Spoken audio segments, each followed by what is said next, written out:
Ni wakati na wasaa mwingine wa michezo, burudani pamoja na habari mbalimbali za kisoka. Sisi tunakusogezea hapa kwenye jopo letu la kujadili na kuchambua lakini pia kuelezea habari pamoja na matukio yote yanayozidi kutrendi kwenye mitandao ya kijamii. Habari kubwa hivi sasa pale klabuni Yanga ni Clement Mzize, akiwa ni kama lulu, mchezaji bora, mchezaji mahiri, mchezaji tegemezi na mchezaji mwenye thamani kubwa sana ya kifedha. Yote hii ni kutokana na weredi lakini pia nidhamu pamoja na uwezo mkubwa sana ambao Mzize amekuwa akiuonesha anapokuwa dimbani. Ofa zimekuwa zikija nyingi sana, mamilioni ya pesa za Kimarekani, nikizungumzia bilioni za Kitanzania, zimekuwa zikizungumzwa sana na zikijadiliwa kama nafasi pekee ya Mzize kuweza kutusua kimaisha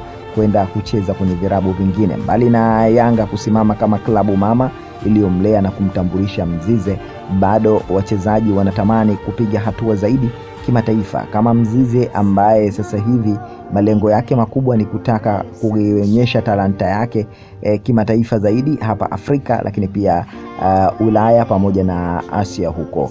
Yote haya ndiyo malengo makubwa ambayo kila mchezaji amekuwa akiyatamani, si kubaki tu kwenye klabu moja, bali kwenda kutafuta mafanikio zaidi kwenye virabu vingine, na ikiwezekana afike hatua ya kucheza virabu vikubwa zaidi katika ligi kubwa hapa duniani. Sasa hatima ya Mzize pamoja na klabu ya Yanga iko vipi? Maana kila mmoja amekuwa masikio wazi kusikia ni ipi kauli rasmi ya Clement Mzize kuhusiana na yeye kumalizana na Yanga ama kuendelea kusalia Yanga. Wapo wengi ambao wamekuwa wakilalamika wakitaka Mzize aendelee kusalia klabuni Yanga, lakini kuhusiana na swala zima la mafanikio pamoja na maslahi ya mmoja mmoja, Mzize inatakiwa tu apige hatua zaidi kwenda kukisakata kwenye klabu nyinginezo.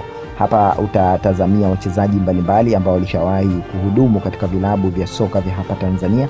Utamzungumzia mchezaji kama Mbwana Ali Samata, lakini pia na baadhi ya wachezaji wengine ambao walishapita kwenye vilabu vya Tanzania, aidha wakiwa ni wa hapa wa nyumbani asilia, lakini wengine pia wa kimataifa, lakini vilabu vya nyumbani viliwafanya wakawa nyota wakubwa na klabu nyingine kuwatamani na kuwachukua kwa ofa za mabilioni ya fedha. Mchezaji mwingine kutokea klabuni Yanga naweza nikamzungumzia ni mchezaji Fiston Kalala Mayele, ambaye pia alikuwa kwa nafasi kubwa sana na alionyesha mambo makubwa. Timu kubwa zilimtaka na Yanga wakakubaliana na hilo. Sasa kwa upande wa Mzize bado inaonekana mguu mmoja ndani, mguu mmoja nje. Nini kinaendelea mpaka hivi sasa? Bado kimekuwa ni mzozo. Mzize za chini ya kapeti inaonekana kwamba ameshakubali, yeye hana kinyongo, muda wote ule anachohitaji ni pesa bwana. Mchezo wa pesa bwana ndo kila kitu hapa mjini. Kama huna pesa